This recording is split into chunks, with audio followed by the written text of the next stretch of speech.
All right, so let's go ahead and get started here. My name is Rich Procida. I'm the founder of the Truth and Democracy Coalition. And what I want to do now, we're going to have a presentation by Professor Joseph Dowd on philosophical therapy for political activists.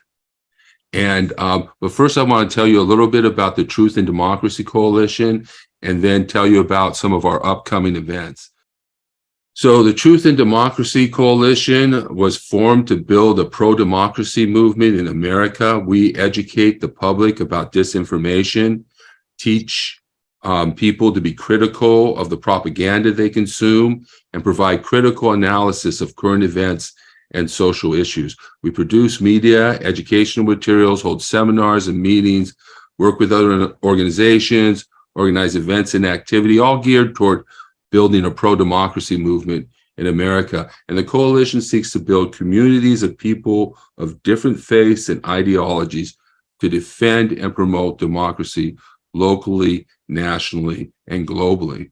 We're going to have our first January 6th Remembrance Event Planning Committee meeting. We put an annual event on here in Whittier, California, in which we raise awareness about what happened on Jan 6, 2021. So that we can keep that in the forefront of people's minds. So we're planning our annual event to remember the attempted coup and the insurrection against the United States Congress. And it's important to remember what happened and to not let the actions of then President Donald Trump and his extremist followers overthrow our government and install Donald Trump as dictator for life. So in order to resist authoritarianism, we must keep the events of January 6th, 2021 at the forefront of people's minds as we head into the 2024 elections, with Donald Trump still the front runner for the Republican nomination, even now. So we're organizing an event in Whittier. We're going to help people organize events in their hometown. So join us by registering at tinyurl.com/Jan6th 2024. My name, Richard Procida. I'm an author, attorney. I wrote a book on global perspectives on social issues about pornography. I'm the leader of the Truth and Democracy Coalition. I'm going to lead a discussion about women, relationships, politics, and life. And we do this on a monthly basis. And this will be our third nonpartisan Red Pill men's group. And women are welcome to attend too, and they do attend. And at this meeting, we're going to begin our book study of The Rational Male by Rollo Tomassi. And we're beginning with the first section of the book, the basics. So to register for that, go to tinyurl.com/redpillmen. And then check out our discussion about what's wrong with men, or part one of that discussion at least. I'm going to be putting out the whole thing in its entirety, the whole hour and a half, but you can check out the first part of that presentation at our YouTube page, and you can get that at youtube.com/@Truth and Democracy Coalition. And when you go there, remember to like, share, and subscribe to our page. So today we have Professor Joseph Dowd, a philosophy instructor at California State University, San Bernardino, and he's going to teach us logic-based therapy and address the need for progressives to reclaim self-improvement. Dr. Dowd is licensed by the National Philosophical Counseling Association as a philosophical consultant. He's a professor of philosophy at Cal State University, San Bernardino. And as a philosophical consultant, what that is basically a therapist who uses philosophical reasoning to address emotional problems. And in this presentation, he's going to explain logic-based therapy and how you can use it in your own life. So it's this LBT, logic-based therapy, is especially useful for people who are involved in politics. It helps to diffuse anger, defensiveness, and other emotions that can cause the political dialogue to degenerate into a shouting match. And with its focus, he's also focused on Asian philosophy, and he's concerned that many left-wing intellectuals have turned against the self-help and wellness industries. So left-wing intellectuals, they make good points when they criticize self-help and awareness and the prosperity gospel and so forth. However, by abandoning self-help and wellness, the left creates a void that's being filled by right-wing intellectuals like Jordan Peterson. And a lot of what we're doing here is to sort of fill those voids so that people don't turn to authoritarianism and don't turn to conservative intellectuals if we leave this opening, this void, is what Professor Dowd calls it. And maybe you can talk a little more about that. But I'd like to introduce Professor Joseph Dowd. Welcome, Joseph. Hi, thanks for the introduction, Rich. In this case, one philosophy that the person might use is Stoicism. Because remember, they were demanding perfection. They thought, well, if I'm not perfect, then I must be worthless. And one way to counteract demanding perfection is an ancient Greek and Roman philosophy called Stoicism. Stoicism focuses on separating what you can control from what you can't. And then the idea is to only worry about or only focus on the things you can control. So, for example, if you're playing a game, don't worry about whether you'll win. Just worry about what you can control, which is the effort that you put in. And as long as you do your best, as long as you put in the effort, you should feel good about yourself. Okay, so that's the idea behind Stoicism. Focus only on the things you can control and don't worry about everything else. This can help you stop demanding that everything be perfect. Okay. Now, some possible plans to put this into action is to read about Stoicism. Actually, Stoicism has become kind of trendy in recent years. Like there are popular books about Stoicism, like self-help books about Stoicism. Another way is obviously to practice separating what you can control from what you can't. So in your mind, right? Think about, okay, what are the things that I actually can control and what are the things I can't? Another thing you could do is a fear setting exercise. That's where you kind of make a list. Like, let's say you're trying to make a decision about whether to do something and you're a little nervous. You weren't sure whether you want to do it. Well, make a list of, if I do this, what are all the bad things that might happen? And if I don't do this, what are all the bad things that might happen? And then you look at the lists and based on that, you can figure out, like what might go wrong and what is within your control, what you might be able to do if things go wrong. And that can help you be in a better position to make a decision. Okay. Now, I should note that you can sometimes skip steps 2 and 4. Okay, so actually, let me go back for just a moment. So sometimes you don't actually have to identify a fallacy or identify a guiding virtue. Sometimes it'll work perfectly fine without doing that. So here's an example. And this is actually an example from a former client of mine. This client often beat himself up because of bad things that he'd done in the past. He would often guilt trip himself. And even though it had been years since he'd done those things, he would still beat himself up. Right? And when I talked to him, he basically said that he beat himself up because he almost felt like he deserved to beat himself up. He deserved to suffer because of those things he'd done.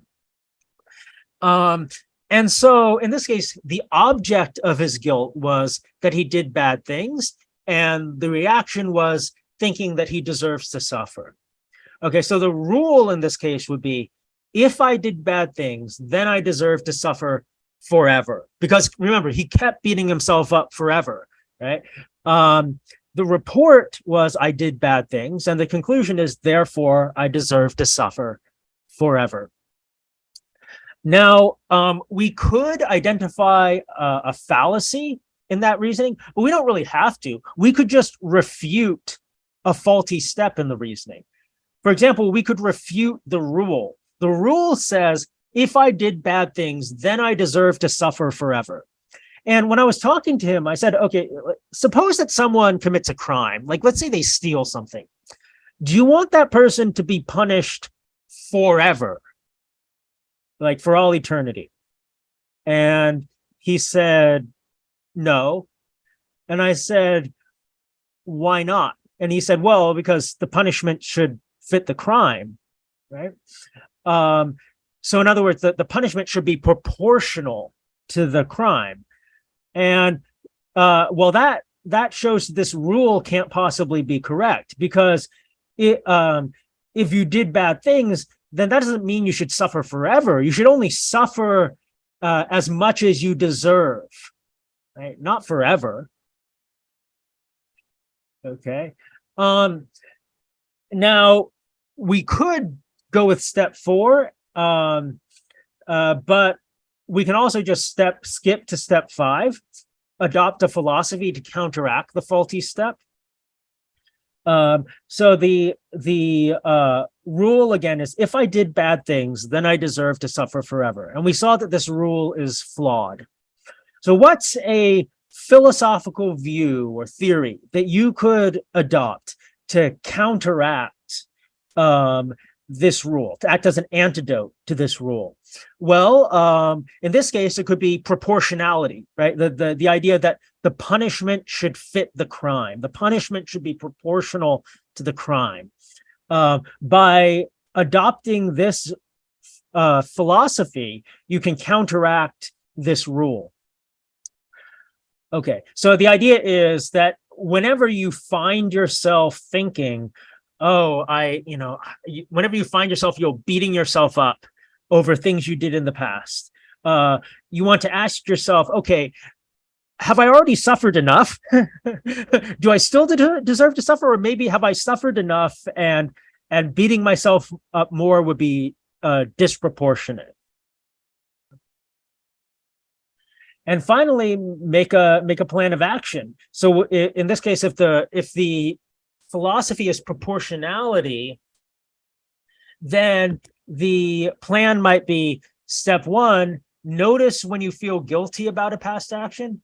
Step 2, ask yourself how much a stranger would deserve to suffer for that action. So I know you might beat yourself up forever because of it, but how much, like if it was some other person, a stranger, how much would you want them to suffer for that action? Then third, ask yourself whether you've already suffered that much because of your guilt, right? You've been beating yourself up all this time. Have you already suffered that amount? And step 4, if you have already suffered that amount, then tell yourself that you don't need to suffer anymore. Okay, so that's just, one example of a plan of action for putting this philosophical antidote into action.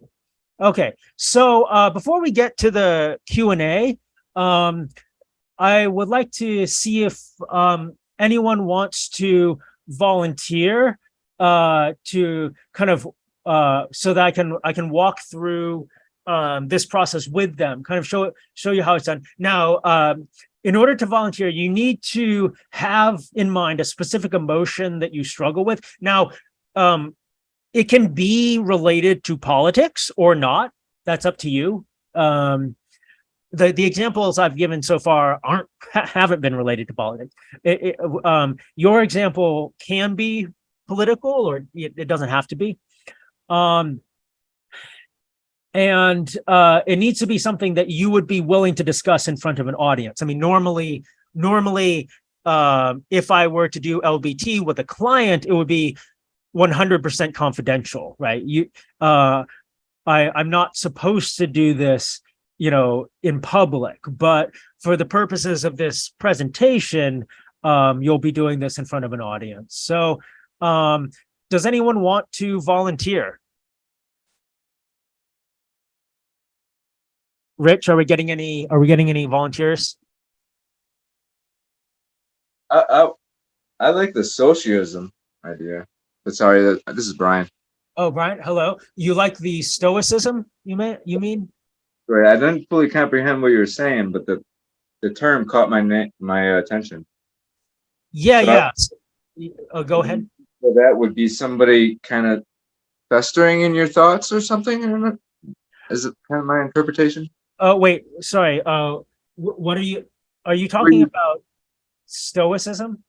yeah, wanted to get displaced into something else or something. Or Well, am no, I? no, no. Oh, okay. I think you must. So Stoicism is a philosophy that says you should separate what you can control from what you can't, I and got you you. should So focus only on the things you can control. fallacy by guilty association. Association, right? No, similar Um, conclusion. When you come to a conclusion, because this person is doing that, they are responsible for this. Is that it? no, so that would be a fallacy. Actually, Stoicism here is not supposed to be a fallacy. Okay. It's something you can use to counteract certain fallacies. So Stoicism was to be the logic reasoning. Yeah, yeah. Anyway, Not just separating what you can control from what you can't. yes, yeah. So let's say that you tend to be a perfectionist and you tend to get really frustrated if things aren't perfect, right? Well, one thing you could do is separate in your mind, okay, what are the things I can control and what are the things I can't control? All And I then can do. kind of train yourself to only worry about the things you can control. And that way you don't yeah. So Example, um I would, as a janitor, I would control all my products and cleaning supplies. Right. yeah, Okay. yeah. So But you know, if some if someone other than you makes a mess somewhere, right? It's not worth getting upset about this. So I'm now seeing some volunteers. So Jerry's raising his hand. Tomiko sent me a direct message with an idea for something to discuss.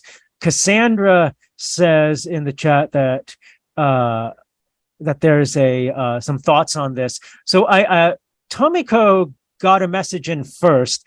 I know I noticed you sent this as a direct message. Tomiko, do you want to actually discuss this out loud or not? Sure, no problem. Okay, Tomiko. So welcome. So you say that one emotion you struggle with is guilt about a divorce. Right? Yes. Okay, so let's go back to our steps here. So the first step is to identify your emotional reason. Well, in your case, the emotion is guilt, and the object of that guilt, what the thing the guilt is about, is obviously the divorce, right? And how do you feel in response to the divorce? So you say you feel guilty, but do you feel certain ways about yourself? Do you feel certain ways about how would you describe what you feel? I feel the effects on my children. And you feel, oh, so really, actually, I think the object is the effects of the divorce on your children. That's what you feel guilt about. Yeah. And does it make you feel, how does it make you feel when you look at those effects on your children? I feel guilty still. Are you asking for the R? Yeah. So what's your reaction? So you said you feel guilty. So do you, I mean, I wouldn't, I suspect you don't feel that you're worthless, right? So how would you describe how you feel about yourself? I feel I shouldn't have done it. Okay. So they're suffering for my divorce. Okay. So you're kind of condemning yourself for kind of doing what you feel was bad for your children. Right. Okay. So the object is the effects of the divorce on your children, and the reaction is kind of self-blame or feeling that you've done something wrong. Right. Divorce is bad. Well, okay. So in this case, your emotional reasoning would be, if my divorce had bad effects on my children, then I did something bad. Okay. The report is my divorce had bad effects on my children, and the conclusion is therefore I did something bad. Okay, so the next thing we're going to do is we're going to see if we can question either the rule or the report. Okay.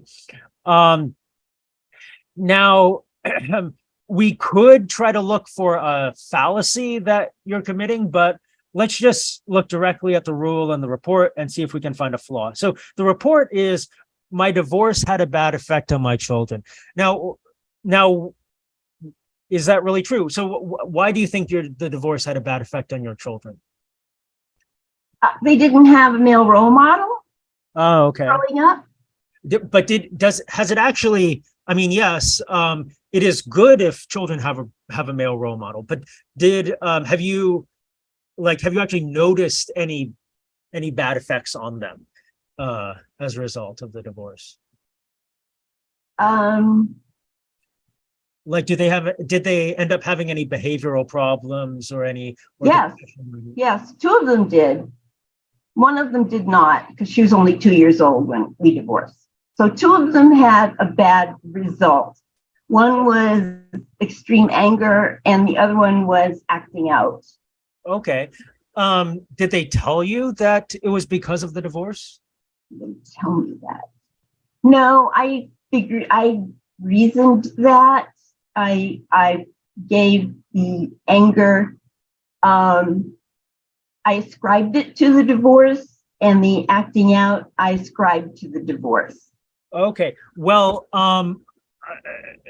I would say that okay. So I'm a philosopher. I'm not actually like a marriage and family therapist or psychologist or anything. Yeah. So you would probably want to see someone like that to really decide whether it was really because of the divorce. I would say, though, that you might be a little too quick to assume that those problems your children had were because of the divorce. I grew up with a very stable, pretty happy two-parent household. But I had massive depression throughout a lot of my youth. And so, as scientists sometimes say, post hoc ergo propter hoc is a fallacy. So in other words, just because one thing happens after another doesn't mean that the first caused the second, right? So just because your children had emotional issues after a divorce doesn't mean the divorce caused it, right? Plenty of people can have emotional problems without their parents getting divorced. So that's one thing I would say about the report. Now, as for the rule, if my divorce had a bad effect on my children, then I did something bad. Yeah. Well, why did you get divorced? Domestic violence. Okay. Do you think that being in an environment of domestic violence would be good for your kids? No. Okay, so there's obviously a problem with this rule because you're saying if the divorce had a negative effect, then I did something bad. But who knows? I mean, it's quite possible that not getting the divorce would have had an even bigger negative effect, right? Sure. So especially if there was domestic violence in the picture. So I'd say it doesn't really make sense to that rule doesn't really make sense. Would you agree with me? Yes, because I actually did something good about the reason for the divorce. Oh, okay. What's that? I left him. Okay, good. Okay, yeah. So right there, I mean, if you were in a situation of domestic violence, then I think it's reasonable to suspect that it would have turned out even worse for the kids if you hadn't gotten out. So yeah. I think so you can't really say that you did something bad. Now, me just telling you that, of course, isn't going to